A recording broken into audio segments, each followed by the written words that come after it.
Good morning বন্ধুরা, মিতা লাইফস্টাইলে তোমাদের সবাইকে আরও একটি নতুন ব্লগে স্বাগত। এই যে দেখতে পাচ্ছ, আমার মা এসেছিলো কালকে রাতে।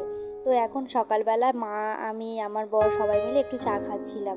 আর আমার ইভান সোনা তো ও দিদুনকে ছাড়া থাকতেই পারে না। আমার মা যখনই ফোন করবে তো আমার ছেলে তখনই কান্নাকাটি করবে ফোনেতে, আর আমার মা ঠিক তার পরের দিনই চলে আসবে। তো যাই হোক, মা বাবা বেঁচে আছে বলেই আসে। তো বাবা একটু কম আসে, বাবা সেরকম একটা বেশি আসে না। আর আমার তো আর দাদা বৌদি কেউই নেই, আমার শুধু মাই আছে। আর দিদিরা তো কাজে যায়। তো সেই জন্য ওরা আমার জন্মদিনে এসেছিলো, একদিন ছুটি করে সবাই এসেছিলো। তো খুবই আনন্দ হয়েছিল। আর এখানে একটু লাল চা, একটু বিস্কুট একটু খেয়ে নেওয়া হচ্ছে। আর এখানে আমি একটু মুড়ি মেখেছিলাম। তো সর্ষের তেলটা ফুরিয়ে গিয়েছিল, সেই জন্য শুকনো শুকনো মুড়িটা মেখেছিলাম। তো তেলটা দিলে আরও একটু বেশি ভালো লাগতো মুড়িটা। এখানে একটু ঝুরি ভাজা রয়েছে, ধনেপাতা, শসা, পেঁয়াজ সব রকম দিয়ে আমি মেখেছিলাম। তো এই যে মা, আমি বসে বসে খাচ্ছিলাম। আমার বর একটু বাজারে গিয়েছে, তো মুড়িটা খায়নি, ও চা খেয়েই চলে গিয়েছে। আর বন্ধুরা, এই দেখো বাগানে কত সুন্দর। এই যে এটা কি গাছ তোমরা বলতে পারবে? এটা হচ্ছে কাকরোল গাছ। তো এই আর এখানে ওয়েদারটা একদম মেঘলা মেঘলা করেছে, মনে হচ্ছে বৃষ্টি হবে। তো এখন তো বর্ষা, তো কখন বৃষ্টি আসে বলা যায় না। তো এই দেখো বাগানের এই দিকে একদিন যাব বন্ধুরা, তোমাদের সাথে সেই ভিডিওটা আমি শেয়ার করব। এই বাগানটা না অনেক বড়, আমি জাস্ট সামনে থেকে একটু ছোট করে ভিডিও করলাম। আর এখানে এই যে পুঁইশাক গাছগুলো দেখতে পাচ্ছ, কত বড় হয়ে গিয়েছে। পুঁইশাক গাছগুলো আরও সুন্দর হওয়ার জন্য এখানে দেখো মানে বাঁশের যে কঞ্চি সব রকম দিয়ে এটাকে ঘিরে দিয়েছে। আর এখানে এই যে কাকরোলের ফুল উঠেছে, কাকরোলগুলো খুব সুন্দর হবে। তো আমার তো কাকরোল ভাজা খেতে খুবই সুন্দর লাগে। আর দেখো বন্ধুরা, এরা এইদিকে স্নান করে উঠে গিয়েছে। এরা স্নান করে উঠে গিয়েছে, তো আরও দুজন এখনও ঘাটে আছে, তারাও স্নান করছে। এই দেখো, এ আবার চলে যাচ্ছে ওর বন্ধুর কাছে। ওর বন্ধু ওই দিকে স্নান করছে, ওই যে দেখতে পাচ্ছ, এই যে ওর বন্ধুটা স্নান করছে। তো এই হাঁসটা দেখো কি সুন্দর ডুব মেরে মেরে স্নান করছে। এরা মানে সারাদিন এদের জলে থাকতে দিলে এরা সারাদিন জলে থাকে।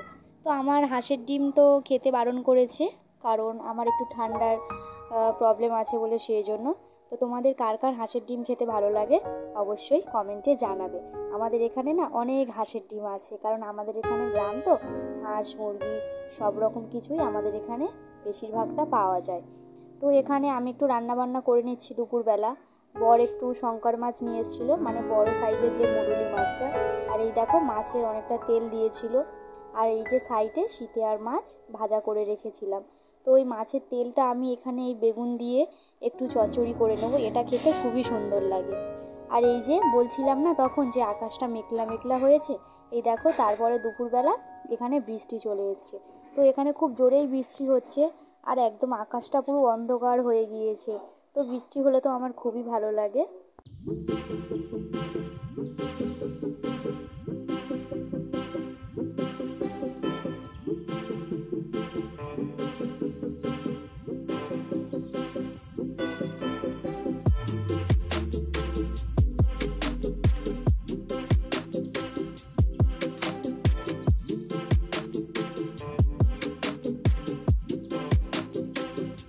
এদিকে দেখো বন্ধুরা, আমাদের ইভান সোনা কত সুন্দর নাচানাচি করছে।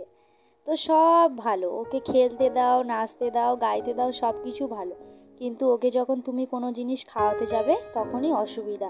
হ্যাঁ খাবে, খাবার দাবার দিলে সেইগুলো খুব ভালো, কিন্তু যেগুলো প্রোটিন খাবার সেইগুলো তো একদমই খাবে না। দেখো আমি এখানে খাবার করে বসে রয়েছি ওর জন্য।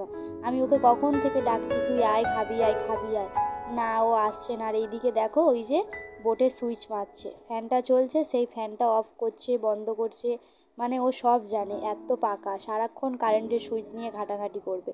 মানে আমাদের খাটেতেও মানে হাতের কাছে বোটে সুইচ রয়েছে, তো সেটাও ও ঘাটাঘাটি করবে।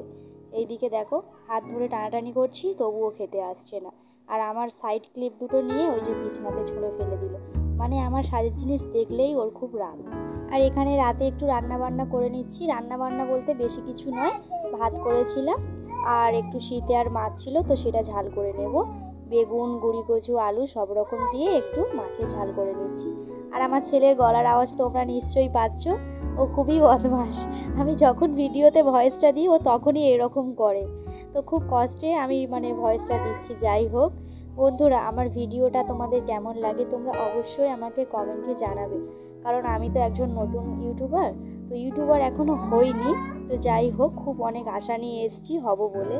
তো আমি কথার মধ্যে কোনো কিছু ভুল হলে তোমরা অবশ্যই আমার সেই ভুলটা ধরিয়ে দেবে। আর নিজের ঘরের মেয়ে বলে আমার কোনো জায়গায় ভুল হলে সেটা কোনো কিছু মাইন্ডে করবে না। তো এই দেখো, রাতে রান্না বান্না হয়ে গিয়েছে, ভিডিওটা এখানেই শেষ করলাম। আবার ফিরবো একটি নতুন ভিডিও।